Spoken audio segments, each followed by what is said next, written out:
US up next, they'll take on Honduras, a team with 2 draws so far, a scoreless draw against El Salvador last night. And despite no goals, it was still an eventful game. The power going out in the second half for just over 10 minutes. Prior to that, they had a 1-1 draw against Canada. So, Jimmy, when you look ahead to the match against the US, this is 2 teams that are still in search of their first 3 points. What are you expecting from this one? Yeah, I'm a little nervous, to be honest. We don't necessarily play particularly well, at least in the recent iterations of our World Cup qualifying in San Pedro Sula, where this game is going to go down. We needed a Bobby Wood goal in the 85th minute to get a 1-1 draw back in 2017, and we lost 2-1 in the World Cup qualifying there in that phase of things. So, yeah, it's tough. I think this is not going to be an easy game. What I really like is the way that Honduras has dealt with the adversity, because they've had 2 away games to start this qualifying, which feels a little bit unfair. They had to go to Canada, and I thought they did very well to get a result there, 1-1. I thought the penalty they gave up was a bit suspect, and there's no VAR this time around, so they're going to probably feel a little bit aggrieved there not to come away from that Canada game with 3 points. They go down to El Salvador. As you mentioned, the lights go out, but they still stay steady. They know who they are and what they're about and how they're going to have success. And when I look back, actually, in the Nations League semifinal, where we won 1-0, they had a couple opportunities there. I remember Zach Steffen saving a 1v1 early in the second half. So, yeah, I'm a little bit I was a little more cautiously optimistic, I think, ahead of the Canada game. And this one in particular, it's squeaky bum time in some capacity, because if they score first, we struggle sometimes to solve problems on the field. And so this is going to be a big challenge for us. And I've got my seatbelt fastened. I'm ready to go. Hopefully I'm going to be crying happy tears at the end of it. But this Honduras team is very good. They're very solid all the way through. And like I said, they know who they are and what they're about. They know what their identity is. And sometimes I wonder if the U.S. have that figured out yet. Jimmy, it's a great point as well that they're on home for the first time. We talk about the tough travel and the tough environment of this. I mean, the U.S. played in San Salvador on match day 1. Heath, how will this road trip compare? It'll be very different. I think it'll be similar in the ways that it's hostile. You'll have a crazy crowd, an intense atmosphere. But you have a Honduras team that's coming off of 2 road results that I think are somewhat successful. If you looked against Canada, this Honduras side really, when they got their goal, made it very difficult for Canada at home. And they've got that sort of fighting mentality. If you go back to the Nations League semifinal against the U.S., I was pitch side for that, and I remember seeing the intensity of this team. Of every ball that came through, one of their players was going through that ball full speed, and they were going to get a player, they were going to get a ball, but either way, they were going hard. And I remember thinking, wow, this is the international atmosphere. This is CONCACAF, and it was the first time I remember that in a long time, of just how difficult Honduras can be to play, because they know who they are, and they know how to make you work hard for everything, and they know how to play with that sort of fighting spirit. And so with the U.S. going there with a little bit fragile of a mentality, I think, we came out of that El Salvador game and thought, okay, this U.S. team has now learned. We're going to take that as a learning experience. And then they didn't show up the way that we expected them to against Canada, that they need to go back to what made them good this summer, which was fight for everything.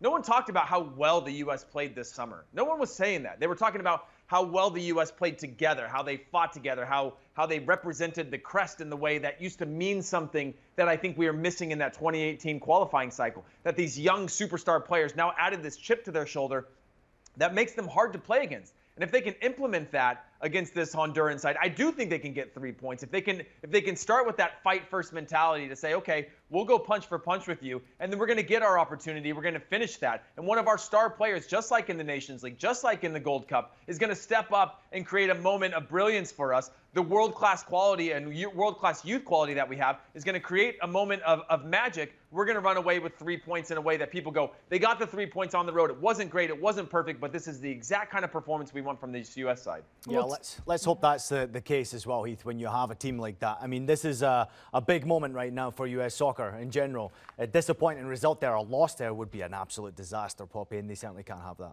Is this going to be their toughest test to date in these set of qualifiers? It's the next game. It's the next game, and the next game will be their toughest test. I mean, I thought El Salvador would be easy. I thought Canada would be easier, and it wasn't. And of course, when you look at Honduras, as Heath has touched upon right there, they don't necessarily need a lot of the ball to be dangerous. They're a counter-attacking side.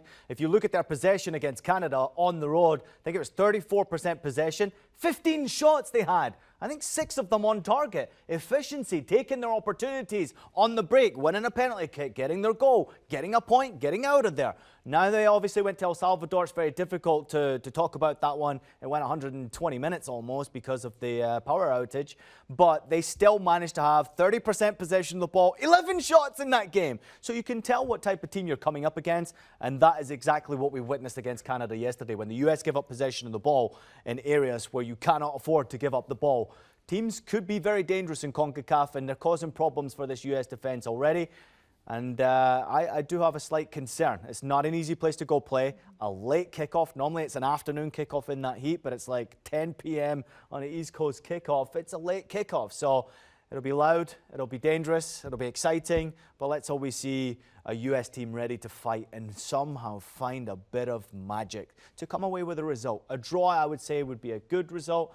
If you get a win, even better, and that's what they need right now for the confidence. Well, we've talked a lot about this team, the environment that they play in, the tactical awareness, what they need to do in this next game. But Jimmy, if you were a fly on the wall at dinner right now in this US camp, I mean, what do you think the vibe is, and how do you think they get back up to that level ahead of this next road trip?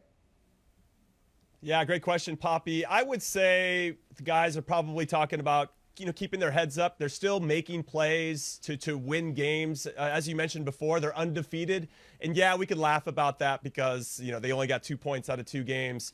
But they had a great Gold Cup run. They won the Nations League. They've got something. There is something there. And I think we can all see it. And I think that's why we're disappointed, because not only do they have the talent, they have those intangibles that can make them successful. We just haven't really seen it consistently over these 2 games. So I think what has to happen right from the get-go, to Heath's point a little bit earlier, just go set the tone. Go press. Make them suffer right away in their home stadium. Take the crowd out of it and go try to make plays. Now, we tried to do that in El Salvador. We had a couple good opportunities. I remember Miles Robinson's header that went over.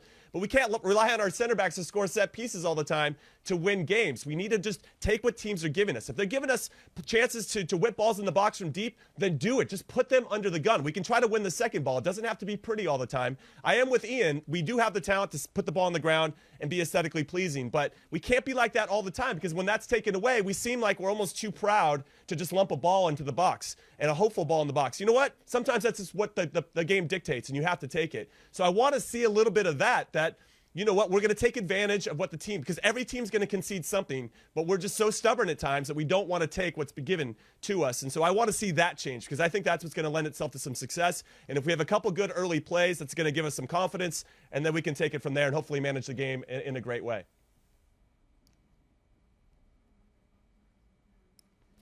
Looks like we've just lost Heath there. So, Ian, what do you think ahead of this? How do you think Greg will be getting this team back up ticking? We know that Weston McKennie was obviously not with the squad. We're not sure what will happen there. It's a lot going on behind the scenes for these young players. Yeah, it's a great point. What happens with Weston McKennie now? I mean, does Weston McKennie come back into the team now? Because you absolutely needed him yesterday. I mean, he could have been the difference maker between getting all 3 points there and picking up only that 1 point. What a disappointment for Greg Berhalter. And it's really frustrating, obviously. To your original question, Poppy, what comes next? I think it's going to be really you push the confidence on the players right now. Their heads will be down, they'll be disappointed. You could see it on Christian Pulisic's face post-game, almost as if there was tears in his eyes yesterday, and rightfully so. That's a leader that wants to win.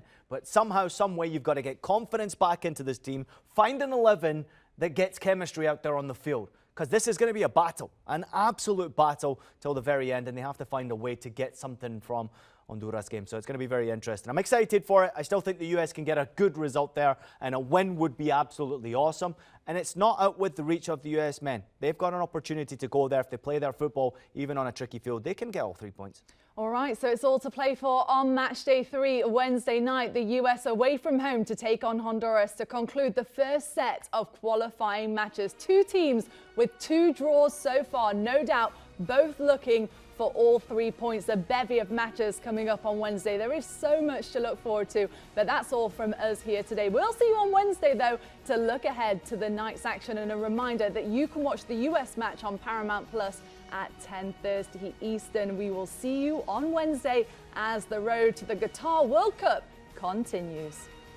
Want a sports network that delivers everything that matters about the game? The highlights, the picks, the instant analysis. No yelling, no fake debates, no politics. Hit the subscribe button and never miss a moment.